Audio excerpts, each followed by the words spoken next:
What's going on, guys? This is Rob, and with Felicia Hardy coming to Marvel Rivals, a lot of you guys have been asking me to make a video explaining the history of Black Cat in Marvel. Keeping in mind, it's been like 8 years since we've done this, so I'm a little bit rusty. But kicking things off here, let's talk about Felicia Hardy's powers, right? Dessert first. So what powers does she have, and how did she get them? Well, one thing to know is that Felicia Hardy was supposed to have powers, and then when she debuted in Marvel Comics, she didn't have powers. And then she got powers, then she lost them. It's really, really weird, and it's really, really wonky. We'll talk about the whole idea of her original debut and how those powers worked here in a second. But as it stands right now, in 2026, the primary ability of Black Cat is the ability to impose bad luck on people. Now, she technically gained this ability in Spectacular Spider-Man issue number 89 from Bill Mantlo. In the same comic line with issue number 115 from Peter David, she lost them, and then there was an attempt by Marvel to kind of give her basically enhanced feline abilities. That ultimately went away, and then she ended up gaining her powers back. As of the Jed MacKay Black Cat solo run from 2019, she has her bad luck powers, in addition to various cybernetic enhancements that allow her to extend her claws and different things along those lines. But circling back around to the beginning of all this, depending on who you talk to, some people will say that Felicia Hardy was created by Marv Wolfman and Dave Cockrum, with Dave Cockrum being the one to basically design her look, her costume, all that kind of stuff, despite the fact that Carmine Infantino was actually the one who was working on the Spider-Woman comic, and I'll talk about what that means here in a second.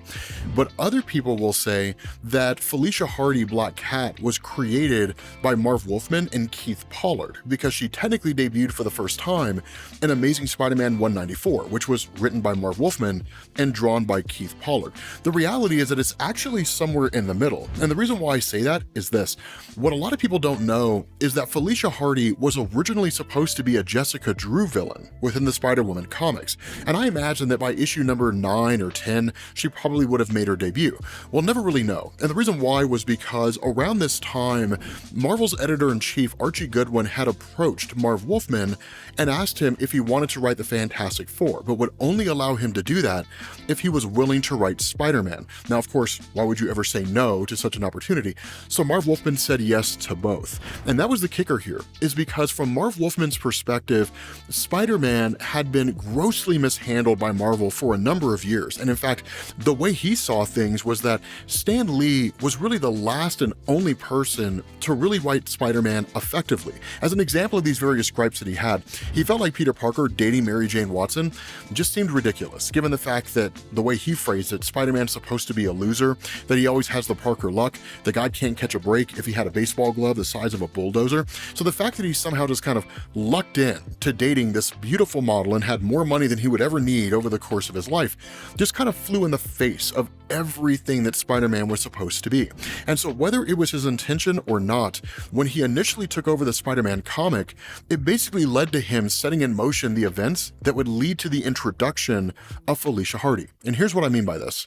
In Amazing Spider-Man issue 182, he had Peter Parker propose to Mary Jane Watson at the very end of the issue. In Amazing Spider-Man 183, she basically returned the ring, telling him that she essentially wasn't ready to settle down yet, and that ended their relationship. By issue number 193, despite the romantic history between Peter Parker and Betty Brant had already married Ned Leeds, but there was this kind of storyline being teased that Betty may very well just run off with Peter instead of staying with Ned, and in fact, it led to a fight between both Peter and Ned.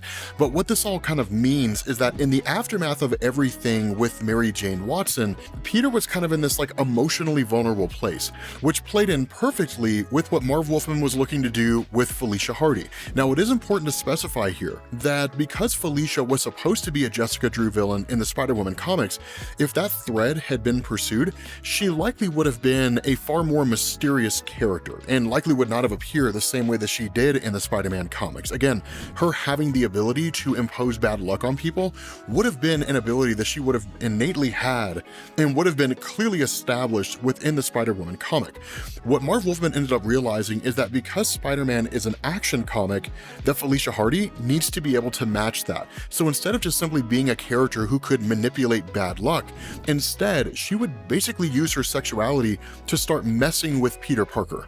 In some ways it would borderline on flirtatious and and in other circumstances, it might borderline on nefarious. But regardless of which way you look at it, at the end of the day, Felicia Hardy essentially represented a challenge, and this plays out in Amazing Spider-Man number 194, because while she initially debuts by going through a series of heists, stealing some files, stealing a tire, eventually Peter Parker spots her as she's basically traveling through the city, and what he does is pursue her, number one, hoping that she's not a bad guy, and number two, looking to ask her out. But what made her really interesting here is that when her and Peter actually engage in a bit of a scuffle, she basically keeps up with him almost every step of the way, and in fact bobs and weaves faster than he can keep up with. Now, it is also important to specify here, at this point in time, Peter was still very much grounded within Marvel Comics in terms of how his powers worked, that they weren't really like they are now, right, where his spider sense kicks in and he basically dodges any and all forms of damage from anybody anywhere, regardless of who it happens to be. And in fact, by the time you get to the end of that issue, not only does she manage to momentarily subdue Spider-Man, but the idea of her basically imposing bad luck on people is teased, if not directly stated. Because what ends up happening is that where Peter Parker interrupts her yet again in the middle of what's you and I might call an arms deal, that there's a point where she just makes the statement, never let the Black Cat cross your path, because this shelf full of guns just comes crashing down on Peter, which seems to happen out of nowhere. And in fact, that's exactly what he says, right? The shelves of guns, they're falling down on me. How? And Black Cat just says, a bit of bad luck, I'd say. Bad luck for you, good luck for me. And then of course she tries to escape, but Peter Parker chases her down. And this is where that kind of romantic connection between the two of them starts to develop. But again, it also feeds into the idea of Marv Wolfman having Felicia Hardy use her sexuality in order to overcome Peter Parker. And in fact, she does this by kind of flirting with him, right? And kind of appealing to this masculine energy that he has, right? Where she says that she's giving up. And then he asks her what the gimmick is, and she says, how could little me ever escape you? You're so strong and so powerful. I've always admired you, Spidey. You should see the scrapbook that I keep on you. And where she goes to lift his mask up, he doesn't actually really stop her in a meaningful way. And in fact, she says, I'm not going to unmask you. I like my men in my life to be a little mysterious. And so then in turn she says, but I have to raise your mask just a little bit, otherwise how could I do this? And then she kisses him, and in this momentary distraction, she makes her escape. But what was also really interesting about this was that in issue number 195, Marv Wolfman immediately set to work expanding on the story of Felicia Hardy. Now, we do get some measure of an origin, but truth to tell, and we'll talk about it here in a second, Uncanny Origins number 10 is really the most full-fledged origin for Felicia Hardy. Jed MacKay, during the 2019 run, certainly offered some expansions and a few changes here and there, but really Uncanny Origins number 10 is the most comprehensive one that we have. But the reason why this particular moment is important is because it shows that Black Cat is more than just a cat burglar committing a series of crimes for the enjoyment of it. That by breaking her father out of prison, we end up learning that number one, he's dying, and number two, her whole motivation behind this is that simply he just deserves to die in the comfort of his own home. So there's a humanitarian level to this. Now, of course, he does end up learning that Black Cat is actually his daughter.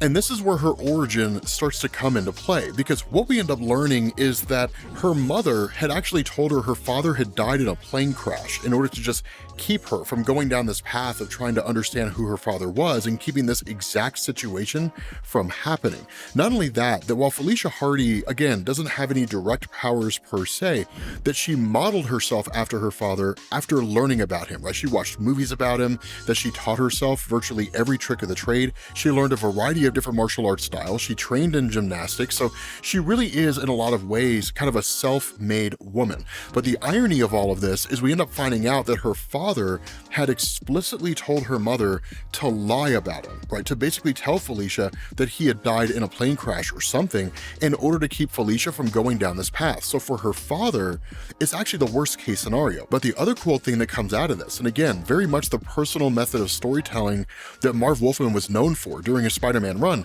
is that Peter Parker does his own investigation and he ends up discovering who Felicia Hardy is, and he discovers the family home, and he basically meets her there. Now, of course, again, a fight breaks out between the two of them, and through the entire thing, time after time, moment after moment, she always gets the upper hand on Peter Parker. And it's all effectively due to this unwritten and unspoken idea that she can bend bad luck onto individuals rivals that she's facing off against. Now, of course, again, she escapes yet again, this time by falling into the water, but she ends up missing the passing of her father. But the big takeaway from all of this was Peter Parker trying to talk her down, trying to convince her to fight on the side of good guys. And this almost empathetic plea of emotion is actually what leads to her developing a real romantic interest in Peter Parker.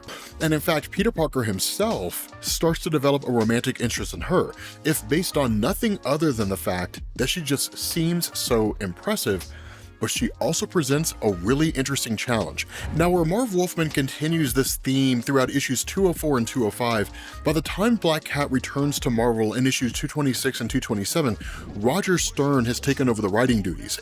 And over the course of these two issues, while he does build up the notion of Peter and Felicia having a stronger romantic connection than they had before, he also toys with the idea of her going straight and becoming a good guy. And the reason why I phrase it that way is because in issue 226, by the time you get to the end, Peter has effectively convinced her, right, to become a good guy. The two of them make out for a little while. And then in 227, she basically demonstrates the fact that she could never really leave burglary behind. It's just too ingrained in her personality. And so Peter essentially realizes that the relationship that he wants to have with her is one that he can't necessarily have because she's not a good guy. Now, it is important to specify here, and I hope you're picking up on this if you're familiar with Marvel Comics during this point in time, a lot of this interpersonal drama between Peter and Felicia Hardy is rooted in the X-Men, right? It's one of the reasons why Chris Claremont's run of the X-Men is so iconic, because he kind of changed the way in which comics were handled, right? Because of the fact that he wrote the X-Men as a soap opera, and the popularity of the X-Men during his tenure basically saw that comic book doubling the next closest comic in terms of sales. A lot of other comic book writing styles were modified to match that. Now, Spider-Man always had a kind of very personal touch to it, right? I mean, it's one of the things that made him so popular. But a lot of the themes that you're seeing, right, between Marv Wolfman, Roger Stern, really mirrors a lot of what was happening in Chris Claremont's X-Men run.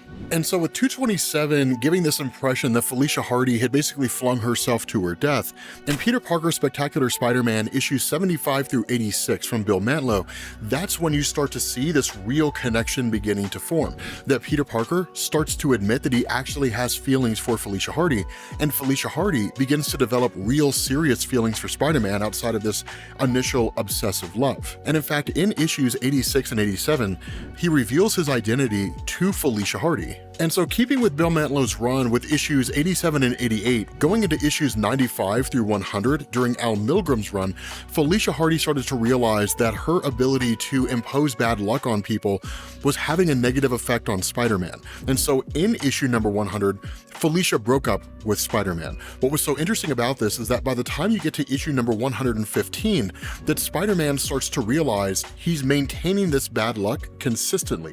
It never goes away, despite the fact that he and Felicia aren't really together anymore. And so what ends up going on is he goes to visit Doctor Strange, and when that happens, Doctor Strange realizes that there's a kind of aura of bad luck that permeates Peter Parker. And while I don't really think it's explained directly, we as the reader more or less figure out that it's because Peter spent so much time with Felicia Hardy.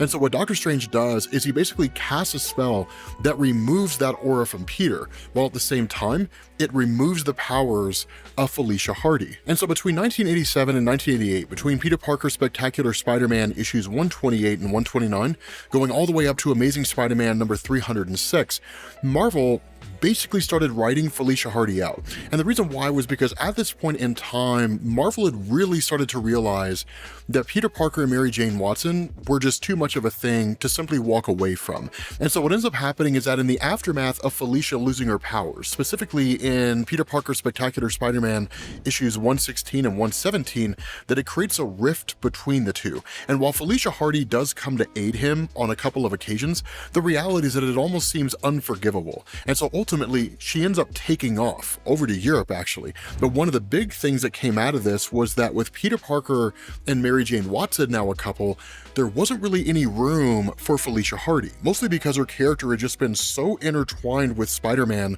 over this period of time. And so what Marvel did was that in the aftermath of her losing her abilities, Doctor Strange basically explained they weren't gone, they had simply just mutated, and essentially Marvel reworked her character to give her more feline-related abilities that fell more in line with what you would expect from somebody with the name Black Cat. The problem with this was that in Amazing Spider-Man issues 316 to 343 from David Michelini, at least if the letters pages are to be believed, when Marvel brought Felicia Hardy back, because of the fact that Peter had now married Mary Jane Watson, it created this kind of interpersonal rift where Felicia Hardy just wasn't really able to get past her feelings with Peter Parker. And so she effectively kind of became like the harassing ex who was basically chasing them down, creating problems for them. She ended up getting with Flash Thompson for a time, but again, if the letters pages are any real meaningful reflection of fan sentiment during this point, fans wanted to see Felicia Hardy as an ally of Peter Parker, not really an enemy of Peter. They kind of wanted the best of both worlds, right?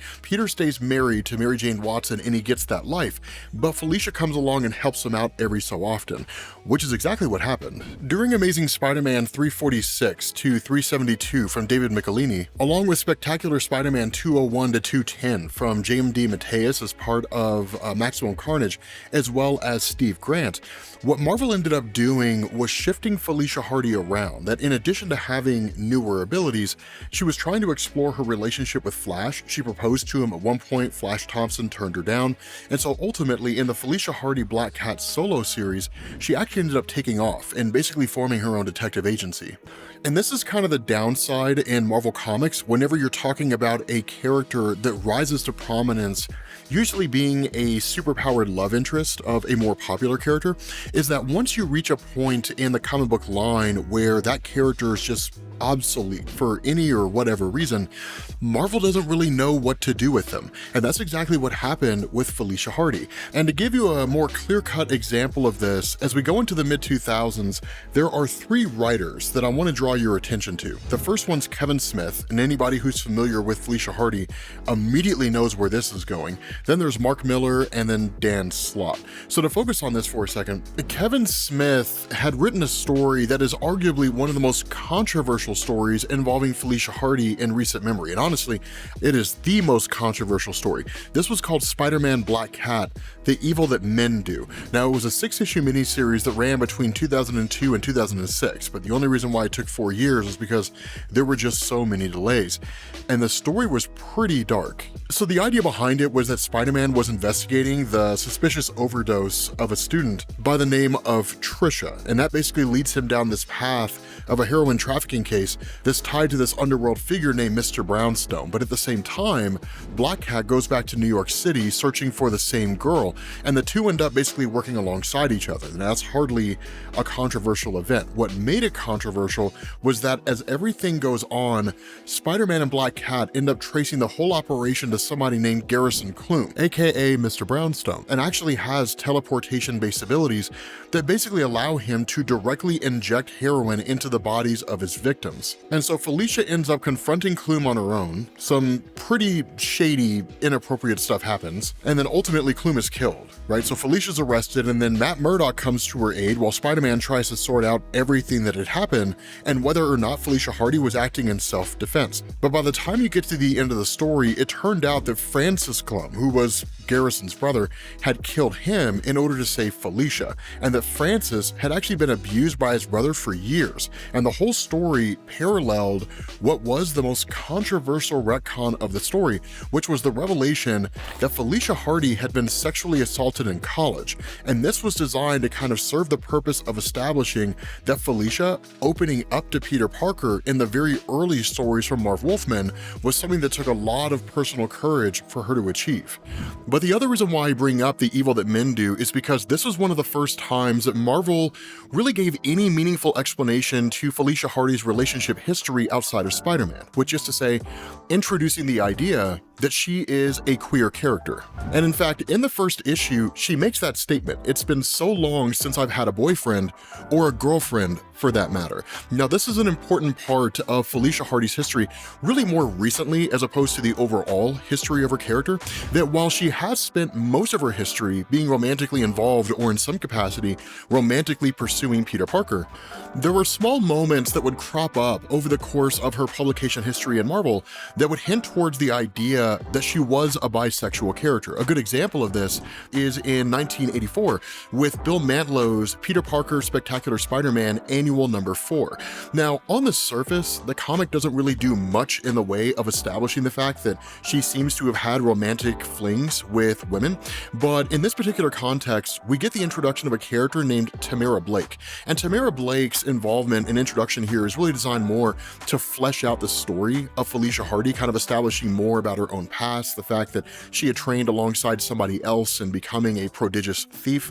But when Black Cat begins to explain to Tamara the various issues that she has with Peter, trying to build a life with him, the fact that he keeps a lot of secrets, that she keeps secrets of her own, that she doesn't know how well this is going to work out, there's a point at the very end of the comic where she says, "But I was worried for Felicia when I left her. She used to be so carefree, wild, and self-reliant, like a stray cat.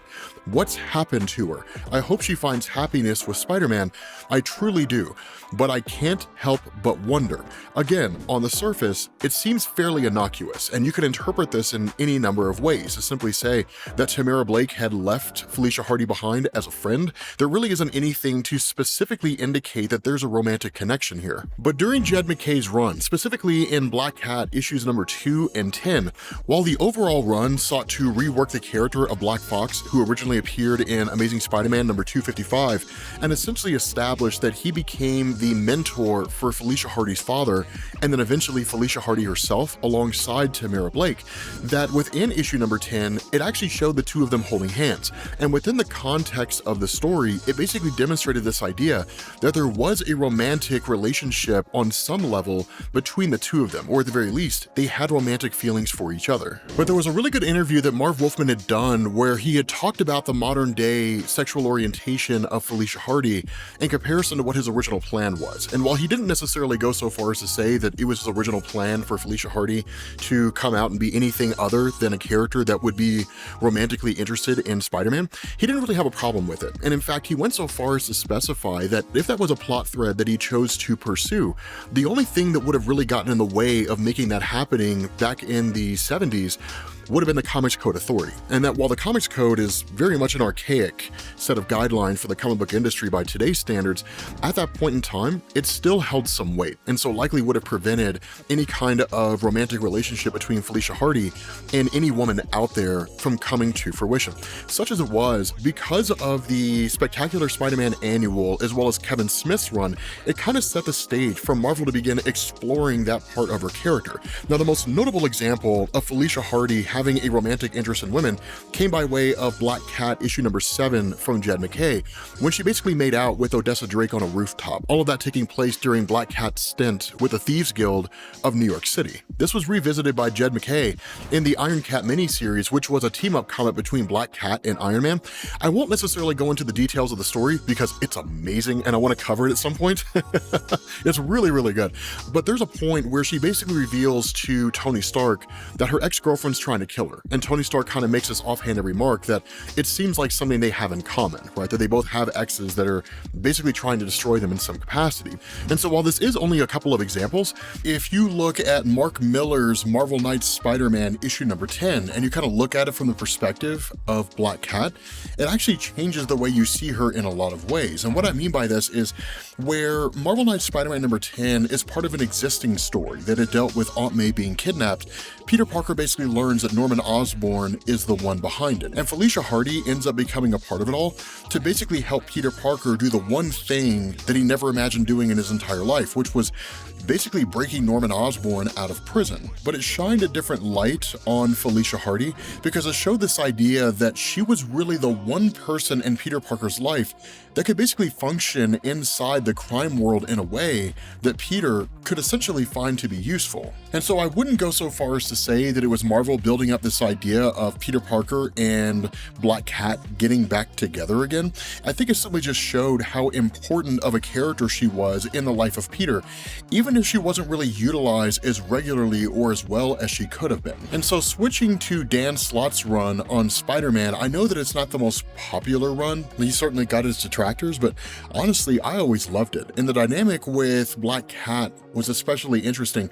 When you look at Amazing Spider-Man issues 606 to 607, or you look at Superior Spider-Man, specifically with issue number 20, I think this kind of highlights that era more than anything else, because in some ways, Dan Slott's run was kind of a love letter to everybody who had been a long-standing fan of Spider-Man, while at the same time adding in new elements to the character. And I know it's a dangerous statement to make, but here's what I mean, right? So looking at 606 and 607, for example, Felicia Hardy just basically returns to New York, right? And immediately connects with Spider-Man, and things kind of go back to the way they were, which is to say kind of a flirting dynamic that goes on. Keeping in mind, this is all post Spider-Man, one more day, brand new day, one moment in time. So the whole thing with Mary Jane Watson is effectively done. Now the two of them do basically stop a few criminals from robbing a museum, and then during the whole thing, Dan Slott kind of teases what it would be like if Peter and Felicia ended up getting back together, which is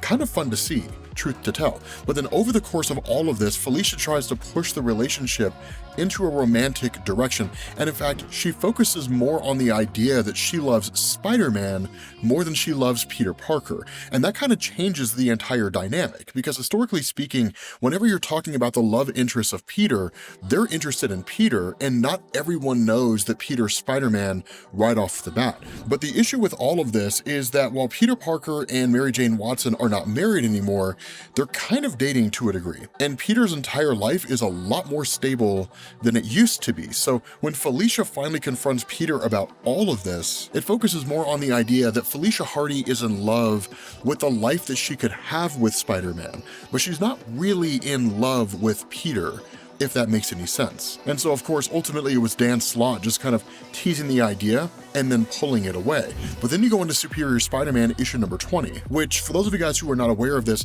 Superior Spider-Man was the story that followed Dying Wish, where basically Dr. Octopus had taken over the body of Peter Parker. And so when Felicia Hardy tries to reignite things with Peter Parker yet again, not knowing that Peter is no longer Peter and that it's actually Dr. Octopus, she's kind of shocked when basically he meets her with complete and total disgust. And so where previous stories, going all the way back to Marv Wolfman, would almost kind of have this cat and mouse game, no pun intended, where Peter Parker would kind of chase after Felicia Hardy would run away, Peter Parker more or less kind of let her escape, that didn't happen in Superior Spider-Man, right? That he actually has her arrested and unmasked, which kind of humiliates her in front of everybody. And so she's thrown into prison, and any criminal enterprise she had is completely and totally dismantled. And so it kind of created this scenario where she experienced the ultimate betrayal at the hands of Spider-Man, right? The fact that he seemingly turned her into the cops and then effectively destroyed her life. But again, through all of this, we're talking about a handful of moments and otherwise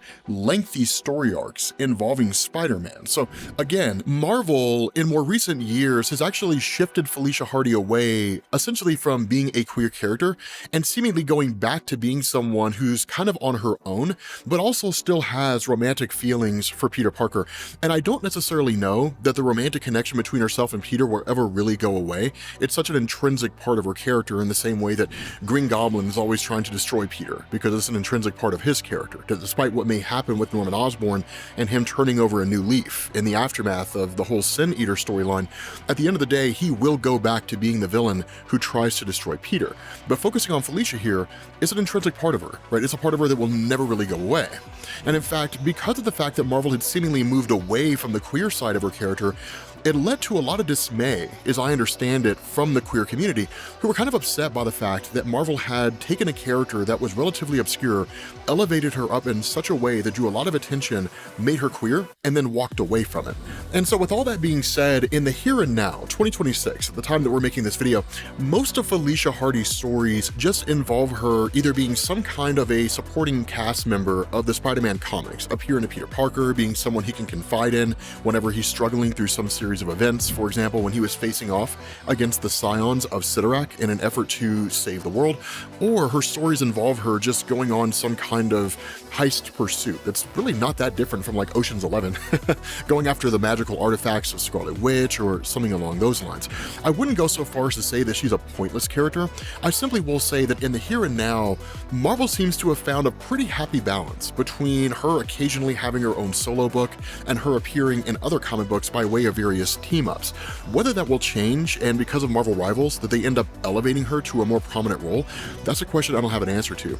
It would be awesome if they did, but for the most part, we don't know if that's ever going to happen. But with that being said, guys, we're going to bring this to an end. Hopefully you enjoyed this video on Black Cat Felicia Hardy, and hopefully it turned you on to new elements about her character that you weren't aware of, or at the very least, gave you some key issues to check out. But thank you guys for watching, and I will catch you all later. Peace.